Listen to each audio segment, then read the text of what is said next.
बधाई हो देवराज इंद्र, बधाई हो। आपके पुनः सिंहासन आरूढ़ होने पर बहुत बहुत बधाई हो। स्वर्ग आप ही के लिए और आप स्वर्ग के लिए बने हैं। सदा स्वर्गाधिपति रहो। कल्याण हो, कल्याण हो।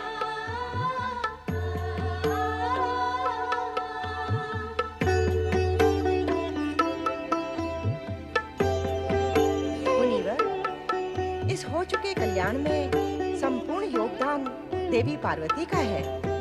उन्हीं के जप, तप, पुण्य और प्रताप से हमें ये आज शुभ दिन देखने का सौभाग्य मिला है। सत्य कहा आपने। हम सभी देवी पार्वती के आभारी तो हैं ही, परंतु हमें ये नहीं भूलना चाहिए कि स्वर्ग की पुनः प्राप्ति में परमपिता ब्रह्मा जी का भी योगदान है।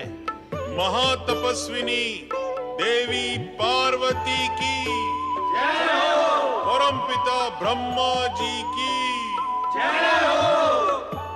नारायण नारायण नारायण नारायण। परमपिता ब्रह्मा और माता सरस्वती को पृथ्वी के वटवृक्ष निवास के पश्चात पुनः ब्रह्मलोक में एक साथ देकर आंखें धन्य हो गई। शब्दों का मायाजाल मत फैलाओ नारद, अपने आने का प्रयोजन प्रकट करो। नारायण नारायण। मेरे आने का प्रयोजन स्पष्ट है परमपिता। सप्त ऋषियों और देवी अरुंधति ने देवी पार्वती के सम्मुख भगवान शिव की घोर निंदा की, उन्हें अपमानजनक शब्द कहे। फिर भी देवी पार्वती अपने तप से विरक्त नहीं हुई। क्यों? इसका क्या कारण है परमपिता? यदि देवी पार्वती का तप उग्र से उग्रतर हो गया तो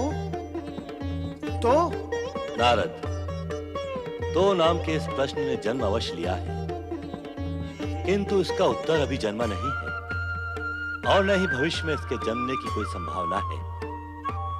तुम अपनी समस्या के समाधान के लिए इतना समझ लो कि शिव और शक्ति की लीला स्वयं ब्रह्मा नहीं समझ सके हैं, तो उनका मानस पुत्र नारद भला कैसे समझ सकता है? नारद, तुम्हें न तो भ्रमित होना चाहिए न भयभीत।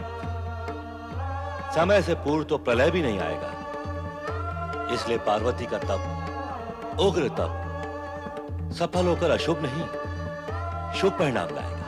परमपिता, इस तप और लीला की अंतिम सीमा क्या है? नारद, पार्वती का यह लौकिक तप शक्ति की अलौकिक सीमा से संबद्ध है। अर्थात?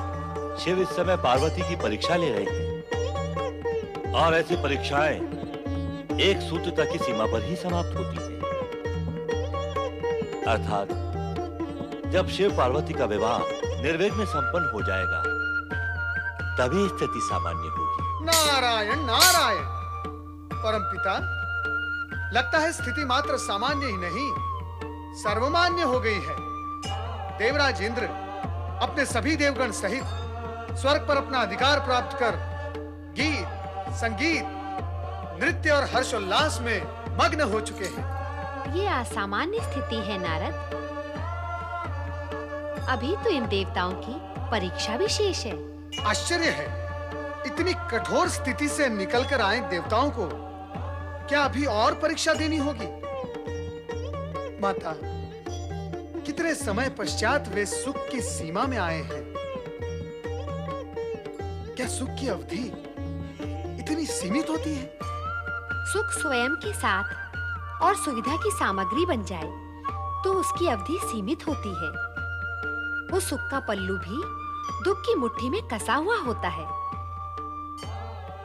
हाँ, यदि उस सुख की दिशा जन कल्याण की ओर उन्मुख हो जाए तो उसकी अवधि बढ़ जाती है। माता, क्या यह भी शिव शक्ति की लीला के कारण होता है?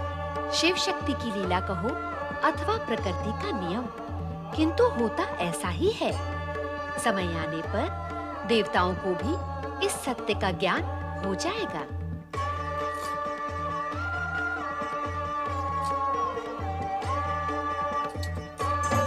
ओम नमः शिवाय, ओम नमः शिवाय, ओम नमः शिवाय, ओम नमः शिवाय, ओम नमः शिवाय, ओम नमः शिवाय, ओम नमः शिवाय, ओम नमः शिवाय, ओम नमः शिवाय, ओम नमः शिवाय। ओम नमः शिवाय ओम नमः शिवाय ओम नमः शिवाय ओम नमः शिवाय ओम नमः शिवाय ओम नमः शिवाय ओम नमः शिवाय ओम नमः शिवाय ओम नमः शिवाय ओम नमः शिवाय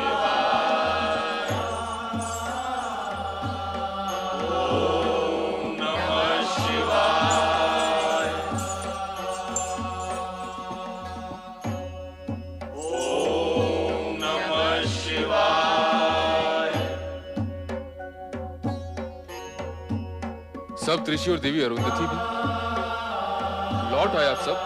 लौटे तो हैं देवेश्वर, किंतु असफल होकर। हमने देवी पार्वती के सम्मुख आपकी भरपूर निंदा की, किंतु उन पर किंचित मात्र भी प्रभाव नहीं हुआ। आपकी निंदा उनसे नहीं सुनी गई। हमारे मुख से आपकी निंदा सुनकर उनकी भाव भंगिमा कठोर हो गई भोलेनाथ। हम उनके मन में आपके प्रति विकर्षण उत्पन्न नहीं कर सके। उल्टे आपकी निंदा करके उनके मन में हमारे प्रति विकर्षण उत्पन्न हो गया है। सत्य तो ये है भोलेश्वर कि उन्हें हमारी बताई हुई बातों पर विश्वास ही नहीं हुआ। वे तब करना नहीं त्यागेंगी देवेश्वर। वे अपने उद्देश्य पर अटल और अचल हैं। उनका विचलित होना सर्वथा असंभव है। हमें दुख है कि आपकी निंदा का पाप हमने जिस प्रयोजन से किया वो पूर्ण न हुआ। आपकी निंदा के दोष से हमें आत्मग्लानि का कष्ट भोगना पड़ रहा है भोलेनाथ। चिंता न करें ब्रह्म ऋषि वशिष्ठ। मेरी निंदा का कार्य तो मेरे द्वारा ही प्रायोजित कार्यक्रम था। सत्य तो यह है कि आपने मेरी निंदा नहीं की, उसे करने का नाटक मात्र किया। हम सबकी आपसे यही विनम्र प्रार्थना है भोलेश्वर कि आप देवी पार्वती के तप का प्रतिफल उन्हें देते हुए उनकी साधना को सफलता की स्वीकृति प्रदान करें। हाँ देवेश्वर, सफलता की स्वीकृति से देवी अरुंधति का अभिप्राय विवाह की स्वीकृति से है। यदि देवी अरुंधति और आप सभी सप्तऋषियों का यही आग्रह और निर्णय है तो मैं इसे सहर्ष स्वीकार करता हूं। मैं स्वयं देवी पार्वती के पास जाकर उन्हें इस निर्णय से सूचित करूंगा। आप देवी पार्वती को सूचित कर उन्हें हर्षित कर देंगे, किंतु उनके माता पिता बहुत समय से तप में निमग्न अपनी पुत्री के लिए चिंतित हैं। उनकी चिंता दूर करने का उपाय भी आपको ही करना है प्रभु। ये कार्य और दायित्व मैं आप सभी को सौंपता हूं। हमारी ओर से आप सभी हिमालय राज और मैना रानी के समक्ष जाकर पार्वती से हमारे संबंध की चर्चा करें। अब तो हमारा देवी पार्वती के पास जाना सार्थक हो गया प्रभु। हाँ भोलेनाथ, हम उनसे भेंट करने इसी समय प्रस्थान करेंगे।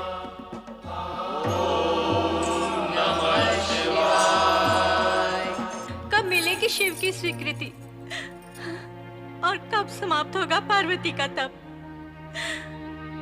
तब तक क्या मैं पुत्री वियोग में ऐसे ही तड़पती रहूंगी? नहीं, सर्वथा नहीं। क्या प्रयोजन है पुत्री के लिए ऐसी तपस्या का कि उसकी माता को पीड़ा पहुंचाती है? ऐसा भी क्या हट जो माता के लिए संकट का कारण बन जाए? क्या तुमने उसे बताया नहीं कि तेरे तप के कारण तेरी माता कितनी व्यथित है? अनेक बार बताया महारानी। बार बार उद्बोधन करने पर भी वो हट त्यागने को तैयार नहीं है महारानी। तैयार नहीं है?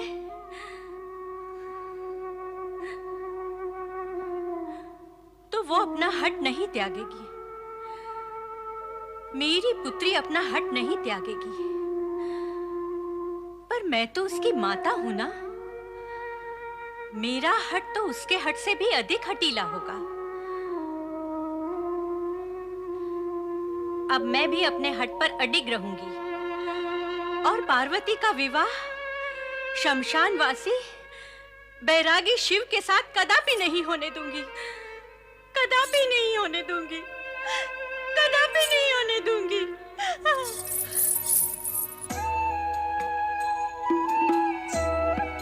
होने देना अथवा न होने देना यदि प्राणी के वश में होता तो इस जगत का रूप ही विकृत हो जाता। होने देने अथवा न होने देने की शक्ति प्रकृति और विधि ने स्वयं अपने हाथों में रखी है। स्वामी, मैंने केवल इतना कहा कि मैं महारानी मैना को किसी कारण से क्रोधित नहीं होने दूंगी, क्योंकि वो धन्य भाग है मेरे। आप सभी के पावन व पुण्य चरणों से हिमालय भवन पवित्र हो गया। मेरा सादर विनीत प्रणाम स्वीकार करें ऋषिगण एवं देवी अरुणधति। कल्याण भव। पधारे ना, आसन ग्रहण करें।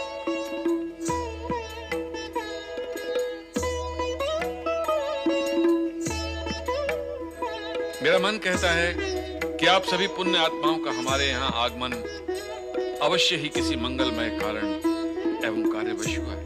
अवश्य, आपका अनुमान तो सत्य है। हिमालय राज, महारानी मैना कहाँ है? दिखाई नहीं दे रही। उन्हें बुलवाइए ना। हाँ हाँ देवी, अवश्य। पर जब तक वे आएं, तब तक आप शुभ संदेश तो सुनाइए। आपकी उत्सुकता उचित है हिमालय राज, किंतु आदर्श परंपरा यही है कि शुभ संदेश पति पत्नी दोनों को सुनाया जाता है, अकेले पति को नहीं। कितनी कल्याणकारी परंपराएं हैं हमारे यहाँ। स्वर्णा। जी महाराज।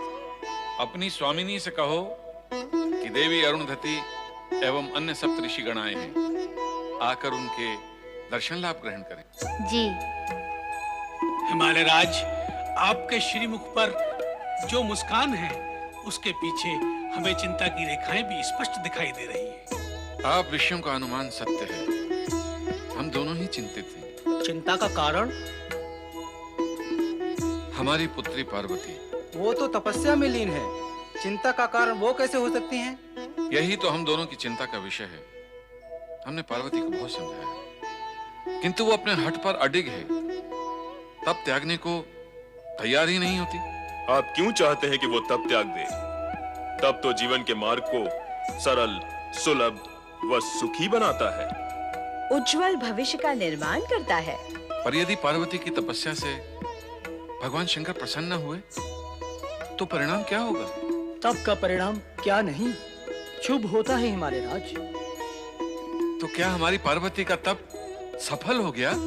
हाँ, भोलेनाथ की कृपा होगी तो उनकी तपस्या सफल ही समझिए।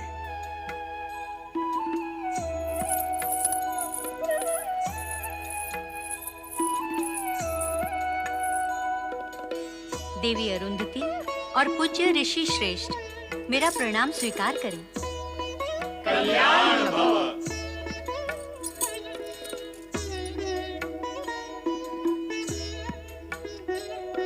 महारानी मैना, हम सभी कैलाश से भगवान सदाशिव और आपकी पुत्री कुमारी पार्वती के विवाह का प्रस्ताव लेकर आए हैं। आप अपना विचार कहिए। इस विषय में मेरा कुछ कहना क्या उचित होगा? मेरा विचार तो आप सुविधानुसार विचार करें।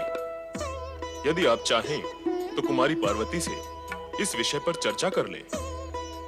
यदि आपने शिव पार्वती के विवाह को स्वीकार कर लिया तो समझ लीजिए कि शिव जी ने भी स्वीकार कर लिया, क्योंकि इस जगत में जो कुछ भी होता है वो शिव जी की इच्छा अनुसार होता है, और शिव जी की इच्छा सदा कल्याणकारी होती है। अब हम प्रस्थान करेंगे। कल्याण भव।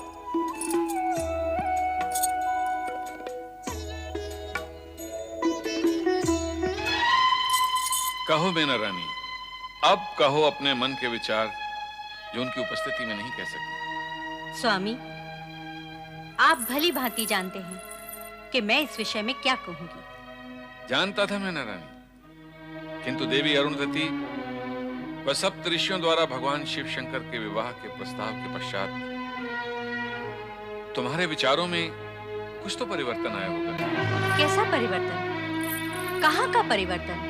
और क्यों होगा परिवर्तन? स्वामी, मैं इस बात को मानती हूँ, पर आप इस सत्य को नहीं जानते कि पार्वती शिव शंकर के साथ कभी सुखी नहीं रह सकती। मैना रानी, बहुत सी मान्यताएं ऐसी हैं जिन्हें हम मानते अवश्य हैं, पर वे सत्य नहीं होते, और बहुत से सत्य ऐसे हैं जिन्हें हम न जानते हैं न ही मानते हैं। स्वामी, आपकी ये ज्ञानपूर्ण और गूढ़ बातें मेरी बुद्धि से परे हैं। मैं तो केवल इतना जानती और मानती हूँ कि एक राजकुमारी का एक भभूतधारी से विवाह कभी सुखकारी नहीं हो सकता। कहाँ महल में पलने वाली पार्वती और कहाँ शमशान में भ्रमण करने वाला। महारानी, देव ऋषि नारद की भविष्यवाणी को आप नकार नहीं सकती। उन्होंने कहा था कि पार्वती का विवाह भगवान शिव शंकर के साथ ही होगा। और रही सुख की बात, तो जग में कोई भी माता पिता अपनी पुत्री के भाग्य लेख में केवल सुख का लेखा नहीं लिख सकता। स्वामी, सुख का लेख तो नहीं लिख सकते, पर उसके सुखी जीवन के लिए अपने आशीर्वाद और मंगल कामनाओं से इच्छा और प्रयत्न तो कर ही सकते हैं। उतना तो हम कर ही रहे हैं मैना रानी, और करेंगे भी। देव ऋषि नारद की भविष्यवाणी, देवी अरुंधति और सप्तऋषियों का आगमन इस विवाह की पुष्टि व समर्थन करते हैं। मैना रानी, उचित यही होगा कि हम दोनों भगवान शिव शंकर के पास चलकर उनका आभार मानते हुए इस विवाह को स्वीकार करें। चलो देवी, आओ चलें। ओम नमः शिवाय, ओम नमः शिवाय, ओम नमः शिवाय, ओम नमः शिवाय, ओम नमः शिवाय। पधारे हिमालय राज, पधारे महारानी।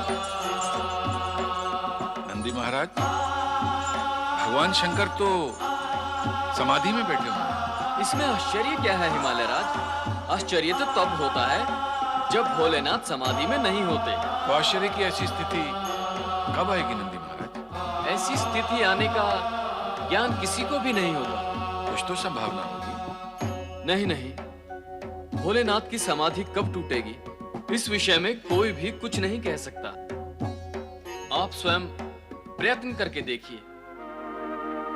शिव शंकर, मेरी पुत्री को सुबुद्धि दे, उसका मार्गदर्शन करें भोलेनाथ, उसे समझाएं, उसकी समाधि का अंत करें देवेश्वर।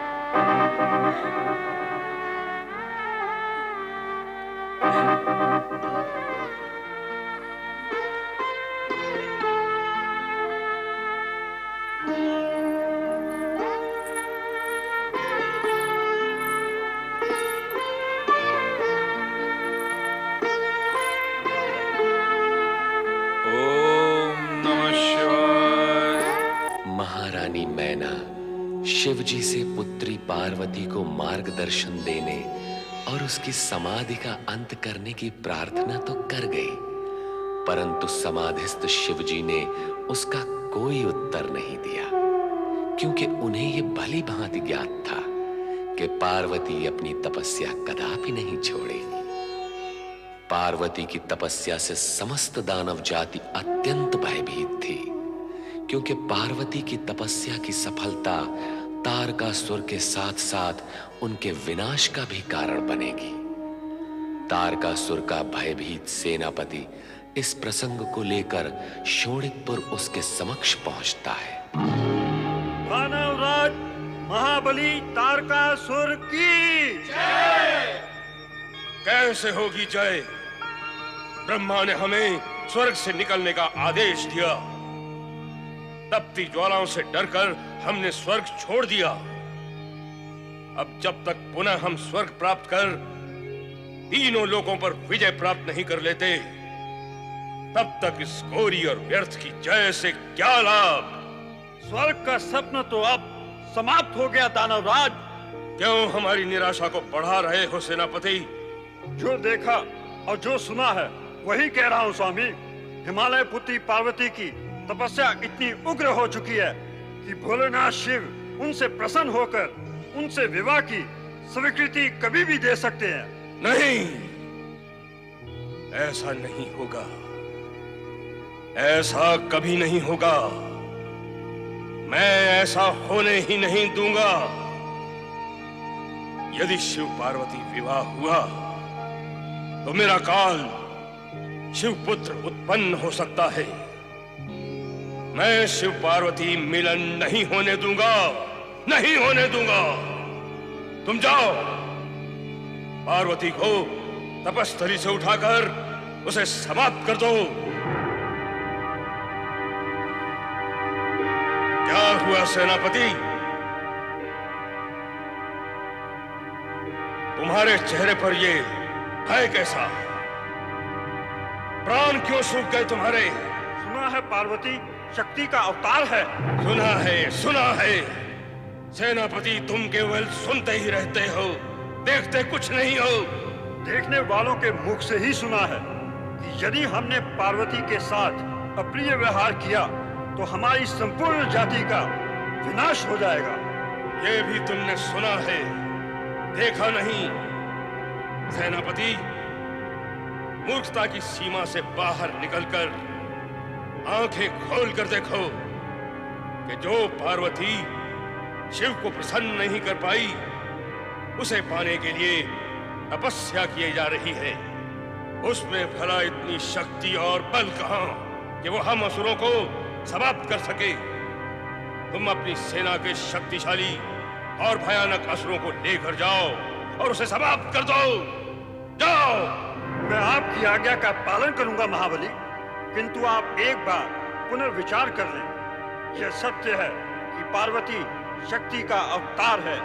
उनके तप के बल और ज्वाला के कारण ही स्वर्ग से हमें यहाँ भाग के आना पड़ा था। यदि फिर उनके साथ दुर्व्यवहार किया गया तो यहाँ से भागकर हम कहाँ जाएंगे? उनके प्रति किया गया अब कर्म हमारे लिए अनर्थकारी सिद्ध हो सकता है। सेनापति, तुम कायर हो गए हो। तुम्हारी भुजाओं में अब वो शक्ति नहीं रही। जाओ, नपुंसकों के दल में चले जाओ। ऐसे कटु शब्द कह के मेरा अपमान न कीजिए महाबली। कायर और नपुंसक कहने से तो अच्छा है मैं पार्वती के क्रोध का भाजन बन के समाप्त हो जाऊं। उचित विचार तो यही है, किंतु ऐसा होगा नहीं। तुम अपने पराक्रमी सैनिकों को लेकर जाओ और समाप्त कर दो पार्वती को। न रहेगी पार्वती और न उत्पन्न होगा शिवपुत्र।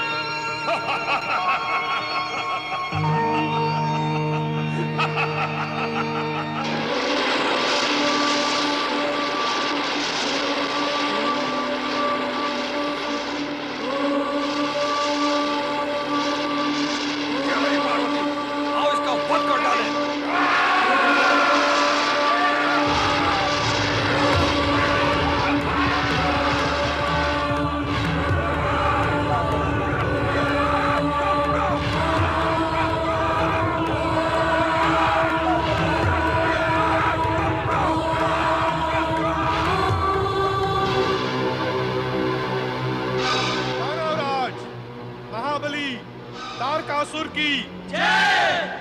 अनर्थ हो गया महाबली, अनर्थ हो गया।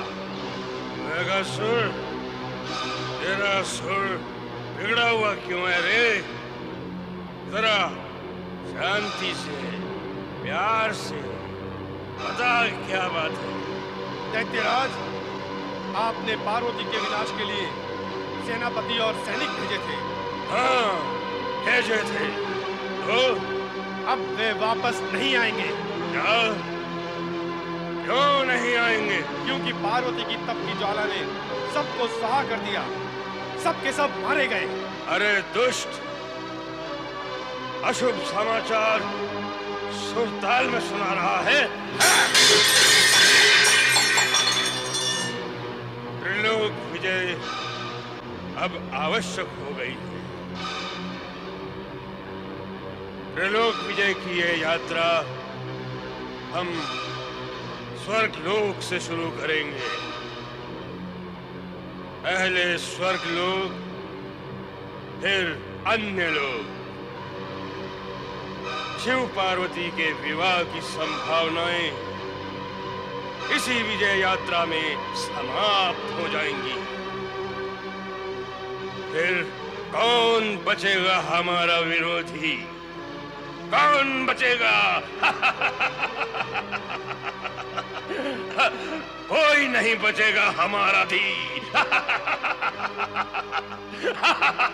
छन छन पायल छन के खन खन खन खन कंगना खन के छन छन छन छन पायल छन के खन खन खन खन कंगना खन के पायल छन के कंगना खन के पायल छन के कंगना खन के गीत सुनाए नवयौवन के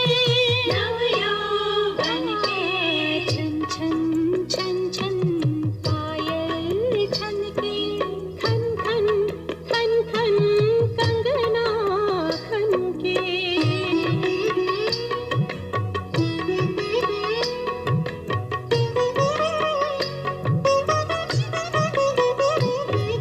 स्वामी, वो देखिए, देवर्षि आकर लौटे जा रहे हैं।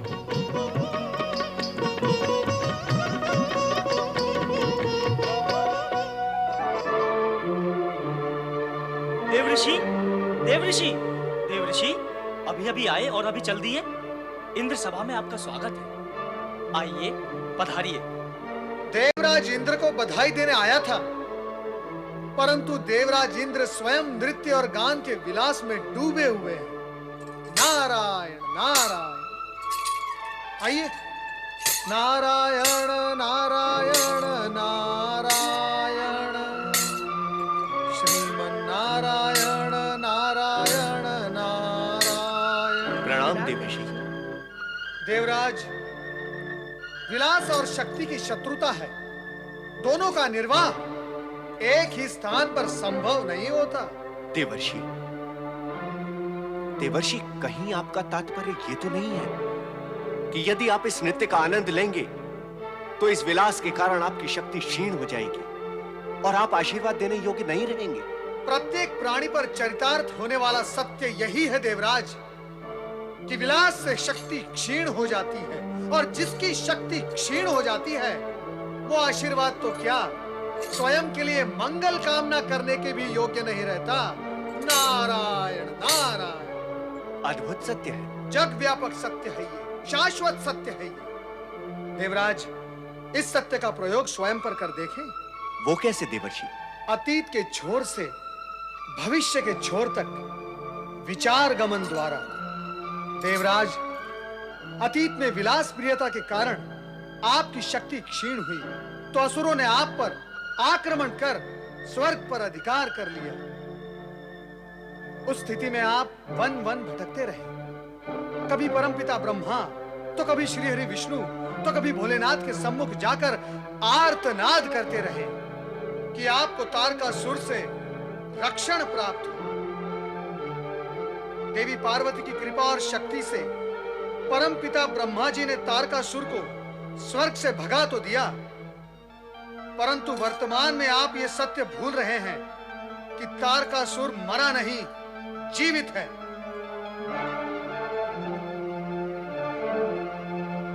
आपकी विलास प्रियता उसे अधिक जीवित और अधिक बलवान बनाएगी, और तब वो पुनः स्वर्ग पर आक्रमण करेगा, आपको पराजित कर विजय प्राप्त करेगा और भविष्य में पुनः स्वर्ग का अधिपति बन बैठेगा।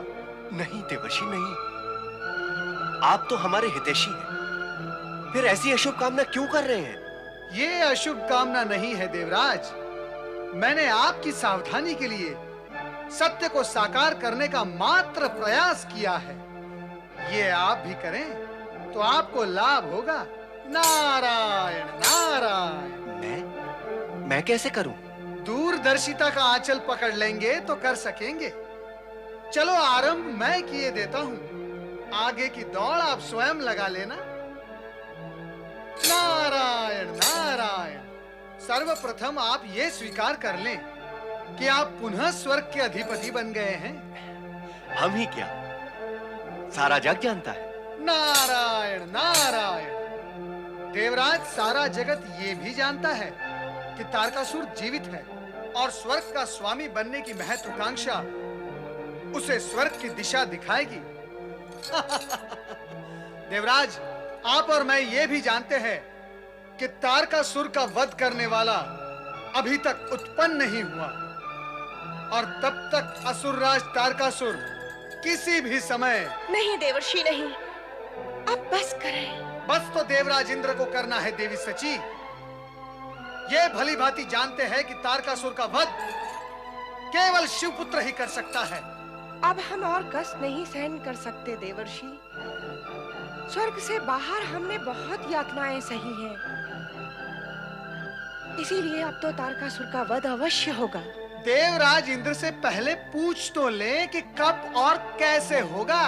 नारायण नारायण।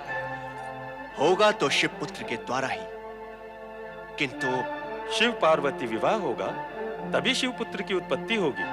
शिव पार्वती विवाह कब होगा अग्निदेव? जब भगवान शिव विवाह की स्वीकृति दे देंगे। मूल प्रश्न अभी भी अनुत्तरित है वरुण देव। भगवान शिव विवाह की स्वीकृति कब देंगे? देवर्षि, अब आप ही हमारा मार्गदर्शन करें। हमें बताएं कि हमें क्या करना है। देवराज, आपको दूरदर्शी और शक्तिशाली बनना चाहिए। विलासता को त्याग कर पुरुषार्थी बनना चाहिए और भगवान शिव के पास जाकर आप ये विनती करें कि वे पार्वती का तप सफल करें और विवाह की स्वीकृति दें। देवर्षि, हम इसी समय आपके नेतृत्व में भगवान शिव के पास चलते हैं। अवश्य चलें। हर हर हर महादेव, हर हर हर महादेव, हर हर हर महादेव, हर हर हर महादेव। ओम नमः शिवाय, ओम नमः शिवाय, ओम नमः शिवाय, ओम नमः शिवाय, ओम नमः शिवाय, ओम नमः शिवाय, ओम नमः शिवाय, ओम नमः शिवाय, ओम नमः शिवाय, ओम नमः शिवाय, ओम नमः शिवाय, ओम नमः शिवाय।